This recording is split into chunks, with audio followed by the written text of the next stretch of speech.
Bonjour à tous, aujourd'hui je fais une vidéo dans un endroit pas très naturel à la base, ma douche. Et on va voir un animal que beaucoup de gens détestent. Action. Et voilà le monstre en question. Une énorme araignée, très présente à cette époque de l'année pour le plus grand malheur des arachnophobes. Et qu'on trouve souvent dans nos douches, dans nos salles de bain, dans nos éviers aussi. Hop, la voilà qui bouge. Alors cette araignée, c'est la tégénaire domestique. Donc les tégénaires, c'est une grande famille d'araignées, il y en a beaucoup. Il y a quelques espèces en fait qui sont connues parce qu'elles rentrent beaucoup dans les maisons. La tégénaire domestique, elle, c'est pour ça qu'elle porte ce nom. C'est une des plus grandes araignées de France. Le mâle, comme celui-ci, je vous expliquerai pourquoi c'est un mâle, a des très grandes pattes, une très grande envergure. Les femelles peuvent être assez costauds aussi. Elles sont moins grandes, mais par contre elles sont beaucoup plus massives, donc tout aussi impressionnantes. La plupart des autres espèces de tégénaires vont plutôt se trouver dans les lieux naturels, sous les troncs, sous les pierres, des milieux assez humides. Alors elle aussi, elle aime bien les endroits assez humides, d'où le fait qu'on la trouve souvent dans nos salles de bain, dans nos toilettes, que parfois elle aille vers l'évier parce qu'elle cherche à boire. Et on peut aussi la trouver dans nos caves. On va aller voir dans la cave après. Ce qui nous permet de dire que c'est un mâle sur ce spécimen. Si vous regardez bien, on voit les grandes pattes qui sont tout autour du corps. Et il y a comme deux toutes petites pattes qui sont à peu près devant le céphalothorax, au niveau de la bouche. Ça fait partie de l'appareil buccal, c'est ce qu'on appelle des pédipalpes, c'est pas des vraies pattes. Et chez les araignées, chez les mâles, vous voyez, le bout est renflé, ça fait comme des petites boules. Et ça, c'est ce qu'on appelle les bulbes copulateurs. C'est tout simplement l'organe copulateur du mâle. Donc, quand il y a ça sur une araignée, on est sûr que c'est un mâle. Et quand ils sont aussi développés, on est sûr que c'est un mâle adulte. Par ailleurs, très souvent, les mâles sont beaucoup plus petits que les femelles, ou en tout cas, beaucoup plus fins. Donc, chez cette espèce, le mâle est même plus grand en envergure, mais il est beaucoup moins massif qu'une femelle. Voilà, il nous fait un petit peu de spectacle en plus. Et on peut bien voir les bulbes, vous avez vu, qui sont vraiment typiques des mâles. Là, on a un plus jeune spécimen. Elle est assez petite, hein. En fait, là, on ne se rend pas compte. Mais si je mets ma main à côté, vous voyez, l'animal est petit. Avec sa mue. Et elle est dans la petite retraite en forme de tube que font les araignées. Voilà, vous voyez, on est loin d'un animal sanguinaire, puisque elle se cache, elle n'essaie absolument pas de me mordre. Voilà, alors là on a une plus vieille toile, hein. Là on est dans ma cave, et on a une femelle adulte, donc les femelles vivent pas une seule saison, c'est une des rares araignées qui vit plus d'une saison, puisque les mâles, faut savoir qu'une fois que le mâle il est adulte, comme celui qu'on a vu, il va vraiment pas vivre longtemps, hein. Alors que la femelle chez cette espèce peut vivre jusqu'à 3 ans, ça peut arriver. Donc là vous avez une femelle, vous voyez, on voit bien sa toile tubulaire. Elle est cachée, ça c'est un spécimen qui a peut-être déjà 1 an. Et ce qu'on voit à côté là qui est suspendu, c'est un cocon. Ce qu'on voit suspendu sur la gauche de l'écran, c'est un cocon dans lequel la femelle a installé ses œufs. Et ma lampe de poche est en train de rendre l'âme, donc ça va interrompre la vidéo. Alors pour ceux qui ont peur de cet animal et qui préfèrent qu'il soit pas dans la maison, il y a une bonne solution si vous n'avez pas trop peur pour l'attraper, c'est de prendre une boîte avec un couvercle. On vient poser le couvercle sur l'animal. Là vous voyez, là je l'ai coincé, on fait attention à ne pas trop lui coincer les pattes, hein. On soulève légèrement et on glisse le couvercle dessous. On peut décaler la boîte en même temps.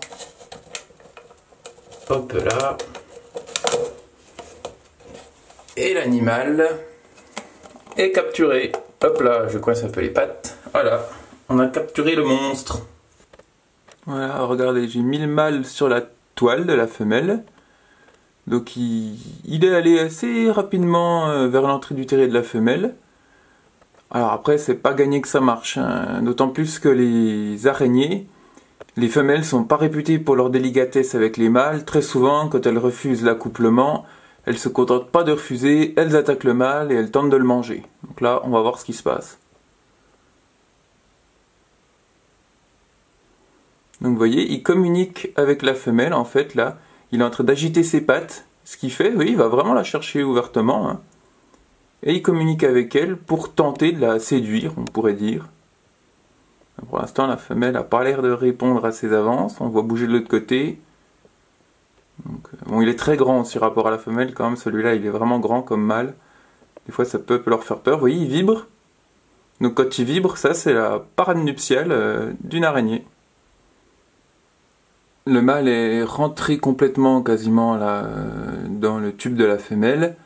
Donc je vais pas filmer plus longtemps. Là je vous avoue qu'en fait il y a des coupures, mais moi ça fait 10 minutes que je tiens l'appareil à bout de bras. Et le stabiliser ça devient un petit peu compliqué. Et puis c'est quelque chose, ça peut prendre plusieurs heures avant qu'il y en ait un des deux qui se décide. Donc vous aurez comme vu un petit bout de parade d'araignée. Vous voyez, continue un peu, on le voit encore un peu bouger. Et puis on va essayer de filmer autre chose.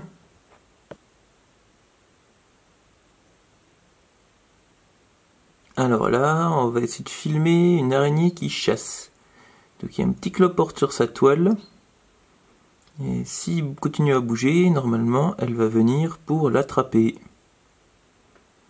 Alors c'est une tégénère aussi, hein. On a vraiment plein dans ma cave, et ça c'est une femelle aussi.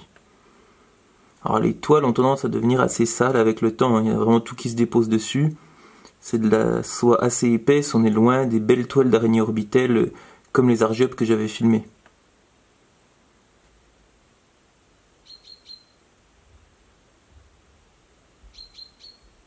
Ah, donc là il bouge, l'araignée est sortie, et vous voyez, elle se demande ce que c'est. Alors le cloporte c'est peut-être pas sa proie favorite, hein. Alors les araignées ne sont pas des tueuses sanguinaires qui tuent sans raison. Si elles ont assez à manger, ça peut arriver chez les espèces qui vivent dans les maisons, surtout que leur abdomen est bien gonflé. Elles vont pas forcément tuer la proie, et dans ces cas-là, elles vont même des fois la porter, la jeter hors de la toile parce que ça les gêne, mais elles se sentent absolument pas obligées de tuer l'animal.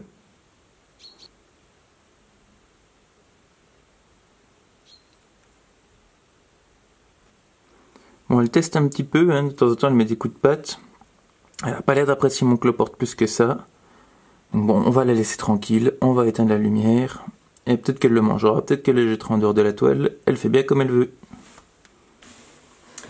Et voilà, cette vidéo va s'arrêter là. Donc j'espère que ça vous a plu, que ça vous a appris des choses sur la tégénère et que vous la voyez un petit peu moins comme un monstre et que ça évitera de leur prendre des coups de chaussure. Si vous avez vraiment trop peur de la technique que je vous ai montrée avec la boîte, il existe des petites pinces à insectes très pratiques qu'on peut trouver sur internet avec des pinceaux souples qui se rétractent quand on appuie sur un bouton. Ça permet d'être très loin, de capturer l'araignée sans la toucher et on peut la mettre dehors si on ne veut pas cohabiter avec. Si on veut bien cohabiter avec mais que ça se passe mieux quand on la voit pas, comme pour les lézards, pensez à mettre un petit pont comme j'expliquais dans ma vidéo sur les lézards dans vos bacs de douche, de baignoire, dans vos lavabos, parce que donc souvent les araignées y vont pour chercher à boire, les mâles aussi vadrouillent partout pour chercher des femelles, mais ils n'arrivent pas toujours à ressortir sur l'émail qui est trop lisse, donc ça les aidera à sortir, ça vous évitera de tomber dessus au réveil au moment du petit déjeuner.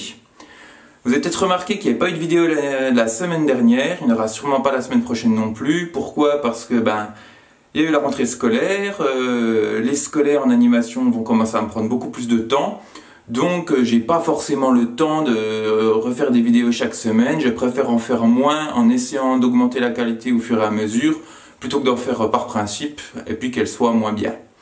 Voilà, en vous disant à une prochaine fois, à bientôt!